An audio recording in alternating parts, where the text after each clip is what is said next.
Ladies and gentlemen, I have a mystery to share with you. And that is that a couple of months ago, a box showed up on my doorstep full of Spectrum Noir markers. Nothing but Spectrum Noir markers. Now, this is the mystery because I don't have any knowledge, recollection, or record of speaking to anyone from Spectrum Noir, let alone giving them my home address. It's a little unnerving. I mean, I don't have the best memory in the world, so it wouldn't surprise me if there was a conversation at some point in the past, but I can't find it. It would have been digital. It's not on Twitter, it's not in email, it's not anywhere where we communicate with people, so I have no explanation for why I have these. I don't know what the deal is. I feel like this was like a brand sneak attack. That said, I can't complain. I don't think any of you would complain if like, oh no, free art supplies. Oh, I'm so bloody angry. Now you guys know my go-to marker is the COPIC, but because I am interested in sharing as much as I can with you guys and also learning as many new materials and qualities and types of mediums as possible, do these have different lid cut? What? Who did this? I am so angry. And it's cadmium red. That's like one of my go-to markers. It was probably me, but still. And the world is at peace again. What was I saying? Copics are my go-to markers, but I review other markers when I get the opportunity. Either by buying them, for example, the Touch New markers, which were actually the Touch 5 markers. They have a branding problem. And then Chameleon markers, which I didn't buy. They sent them to me, but I had a conversation with Chameleon and they were like, can we send you things? And I said, yes, send me things. And I made a video. So I did share my favorite things, the design features and the great build quality, but I also shared some of the shortcomings. And as a result, I'm sure they probably regret ever sending me them. The experience of using the markers is not great. It's just not great. This feels really bulky. This thing does not feel really good. It's not pleasant to hold, and I'm sick of using them. That's awkward. Anyways, point is, I'm happy to review markers. I am just confused. Or I'm just a forgetful nonce. But either way, I thought just the fitting thing I wanted to introduce was, rather than referring to these as Spectrum Noir markers, I'm going to call them sneak attack markers through the whole video. Because that, to me, that feels like it balances out to me. If they snuck these to me and didn't talk to me, I'm going to call them sneak attack markers. This has been a really long pre-intro.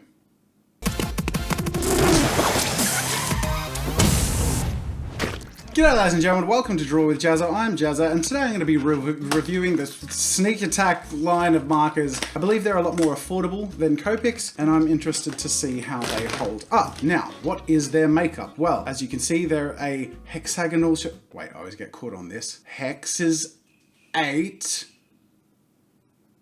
Is hex 8? No, hex is 6. Wait. Hex is 6. Hex is 6. Oct is 8. This is hex. This is 6. Okay.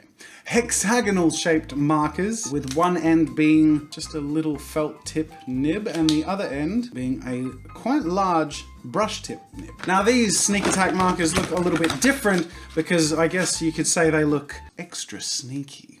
What makes them different? Well, they're shinier. They have the same, oh no, these have chisel tips. And I have a variety of sneak attack paper because sneak attack paper comes in all shapes and sizes. Starting off with the premium marker pad. Who the hell stickies a book shut? This is so dumb. Sneaky bastards.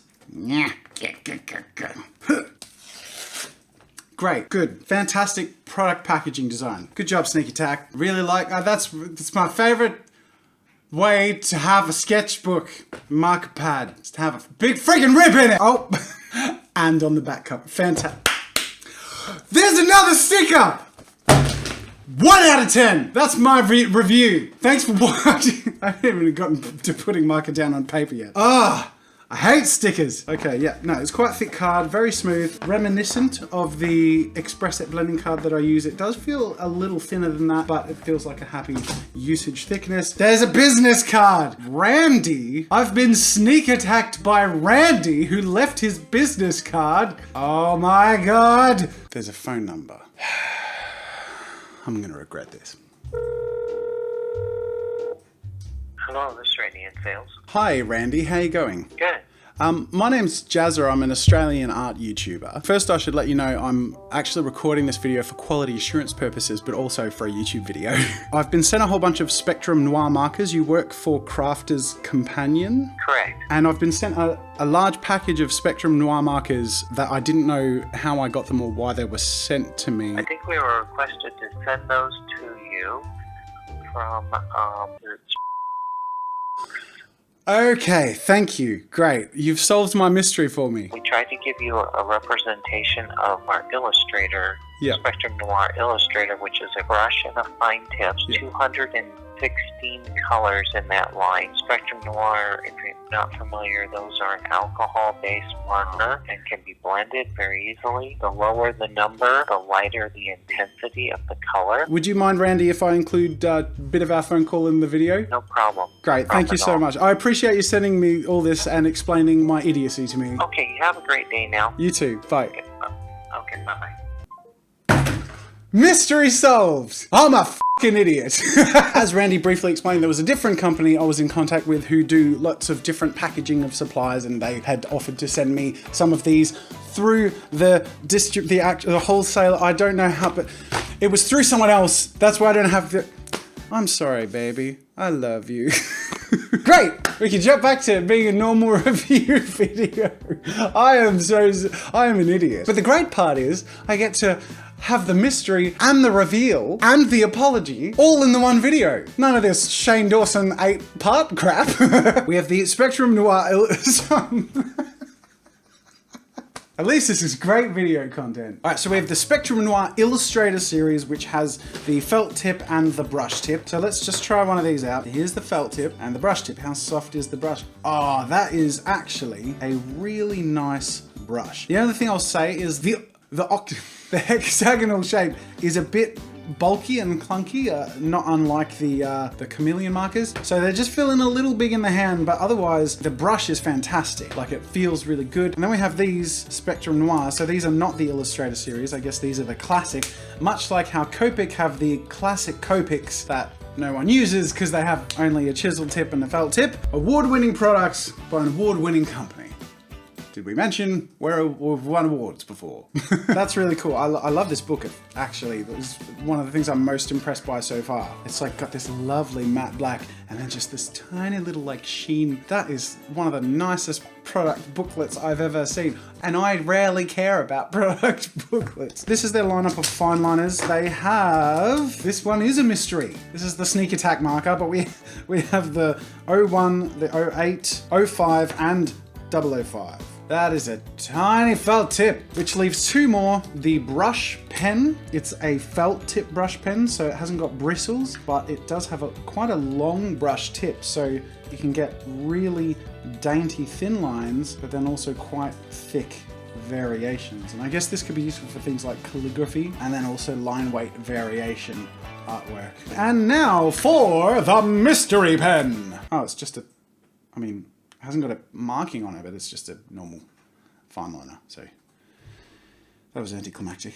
There was another variety of paper I haven't yet looked at, and this is glossy. But I would assume that if I draw on this, it's gonna like smudge. I'm gonna draw two lines, and I'm gonna smudge one of them. There you go. But I'm gonna wait a moment and see if the other one dries. I mean, it's quite glossy, just look at that. And then I'll use my brush pen. I mean, it goes down great. It feels a little odd to draw on because it's gloss paper. It feels like I'm drawing on a photograph. So I've given that a bit of time, and look at that. There's no smudge after just a moment, even my pen lines. But I also wonder if blending on the high gloss is gonna be sort of textured or react differently because it's high gloss and it takes a moment to dry or absorb. So let's try this out. I'm gonna put down some yellow. There you go. That goes down really juicy on this paper. I'm gonna put down my orange, and then I'm just gonna go back to the yellow and mix it in a bit. Ooh, there's that sound. So it doesn't blend super great. The way it slightly spreads when you put it down is worth looking at. So I'm just gonna zoom in for you here and just give you a bit of a good look as to how this looks when you put it down. Sort of hard to show, but you can see that the ink slightly gently spreads out and softens, but it goes down quite wet, and then it just sort of breaks apart. Let's see if another color shows it more clearly. Do you sort of see that? there's just like a very gentle, almost watercolor-like spread. And of course, that aside, the colors look really vibrant on there. Really nice colors and really great variety of products. So I'm gonna have a bit of a play today and create an artwork. To be honest, I'm most intrigued by this paper. So I might start off on the regular premium marker pad, which is basically the same as the cardstock that I use with my COPICs. And I'm just gonna do a simple character illustration. And then once I get the hang of it, I'm gonna dive a little deeper and try something I've never tried before, which is to create a high gloss alcohol-based artwork on this high gloss paper. This is really fascinating me. So without any further ado, let's sneak attack these Spectrum Noir markers with usage. I don't know. I'm such an idiot today. Let's get started.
So at last we've arrived to my final thoughts and verdict on the Spectrum Noir, aka sneak attack markers. Now on the left here I just have a simple character with a little bit of shading and no background, and on the right and on the glossy paper I have, I guess you'd say, sort of landscape, sunset, ocean scene. I'm gonna just smash my way through all of my thoughts and really summarize it all up for you. Initial impression, bit clunky, in use actually not as bad as I thought it might feel. They're not uncomfortable to use. They're not the most comfortable in the world, but they're not uncomfortable. So that's really good. However, I did find that the hexagonal shape was a little frustrating when going to put the lid on, because as you can see, there is only two ways that it can fit, but because in your hand you can't really feel that it's hexagonal, it just sort of feels angular, you subconsciously go to put lids on just anywhere and it catches quite often, and because it has those hard angles, it does sort of get stuck in positions that you obviously don't want it to. So switching between markers, which involves a lot of putting lids on and off, can be a little clunky and catchy, which isn't ideal, but isn't a deal breaker. Oh God, I just got ink everywhere. Looks like I just cut myself.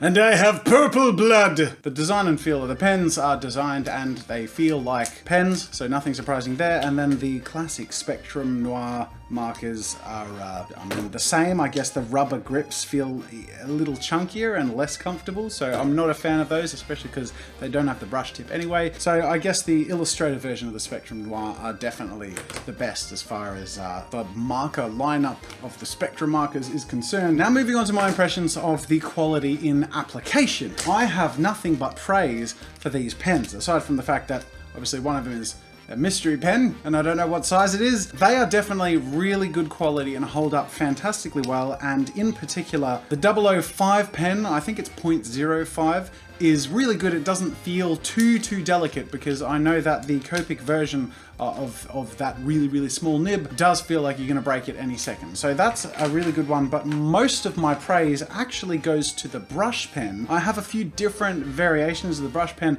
This one is, I would be tempted to say, the best brush pen I have or have used. It's got a really clean, sharp tip and doesn't splay or feel in any way like, I don't know, like it's loose. Sometimes with brush pens, if they're long or if the end of the nib is a little too soft, it can feel unpredictable, like you don't have a huge amount of control over the direction of the lines, and then going thick to thin feels like it's really quite manageable. Obviously brush pens in general can be a little bit difficult to use, but I did the outline of this character here with a brush pen and it was just a delight, so I can definitely recommend the brush pen. However, now it's time to move on to the markers, and while I do have a lot of praise for them, there are a few catches or things that I wasn't totally fussed on. The colors, as you can see, are amazing. They are really vibrant, really happy with how the colors go down. The markers feel quite juicy and wet, which is fantastic because you really feel like you can do a lot of blending, and it doesn't oversaturate so easily. You can blend between colors quite well. However, the tip of the brush pen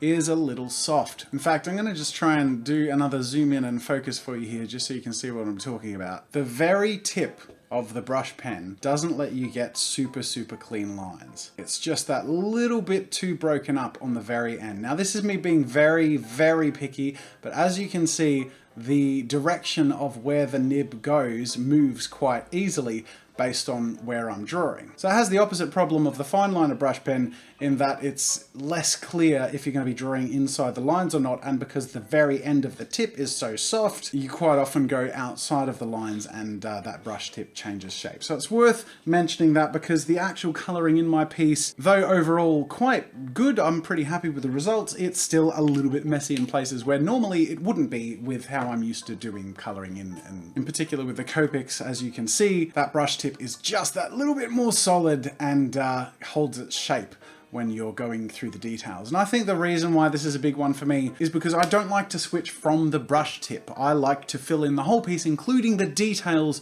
with the brush tip, and it wasn't very happy with me doing that with the details. So I did find I had to switch to the felt tip nib, which, I mean, that's totally fine. People do that, but this is my personal preference, and I'm being super picky. But super pickiness aside, these products have a lot to offer. I love the gloss paper. I wasn't confident knowing how to sketch on it, so I just went with a simple sort of landscape and something I could just improvise with the color and blending rather than doing something solid with an outline. But I'm sure there are probably ways you can figure out how to sketch onto a glossy paper. I just wasn't ready to attempt too much because I felt like it would just do a lot of scratching. The colors are fantastic, the markers feel pretty good, but I think the most important thing and whether I recommend these or not really comes down to price. So it's time for me to Google how much they cost. All right, I found a listing on Amazon that has them selling for $18 for a pack of 12. Okay.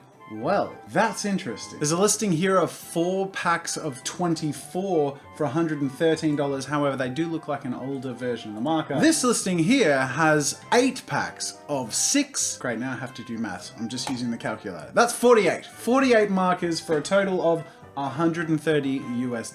So 130 divided by 48 equals roughly 80 cents a marker. which officially makes these a budget option. And though my review does heavily nitpick some of the issues that I personally find a little frustrating, these are very usable, and it turns out that they seem to be very affordable. So would I give these a recommendation? Absolutely, especially if you want to get into creating alcohol blending, sort of more illustrated high-end artworks. These are very capable of making great results. Are they a COPIC killer? Well, my personal opinion is no. I'm going to stick to my COPIC sketch markers, the form factor and that brush tip issue that I sort of mentioned. And my other personal preference is, instead of having the felt tip on the other end, having the chisel tip is you know, something I prefer. But that's just because I get to be super picky. But the fact that these markers cost a fraction of the price of COPIC sketch markers, but they deliver almost entirely comparable results, that is really amazing. I should also thank Crafter's Companion Spectrum Noir for sending these to me. Apparently it was invited, I just forgot how that happened, and thank you to Randy for helping me out. So I'll link in the description to some websites where you can find out more information about these products. This of course is not sponsored, but it's a fantastic product. I really like the result of it, and I can highly recommend it, and I can understand why a lot of you swear by them. So I hope this video has been helpful and somewhat entertaining. Thank you so much for watching. Make sure to like this video if you like the result and you feel like it was informative. Leave a comment down below for future products you want me to check out and investigate and compare and share my thoughts on with you guys, and of course subscribe to Draw with Jazza for more fun with art, creativity, products, tech, and a whole bunch of other fun stuff. Until next time, I'll see you later. Make sure to subscribe to my channel to see more of my videos. And while you're at it, check out my shop where I sell ebooks, brushes, photo references, video courses, and more. There's another video you might enjoy from my channel over there, and you can also check out my behind the scenes daily vlog channel, Daily Jazza. That's it for now, and until next time, I'll see you later.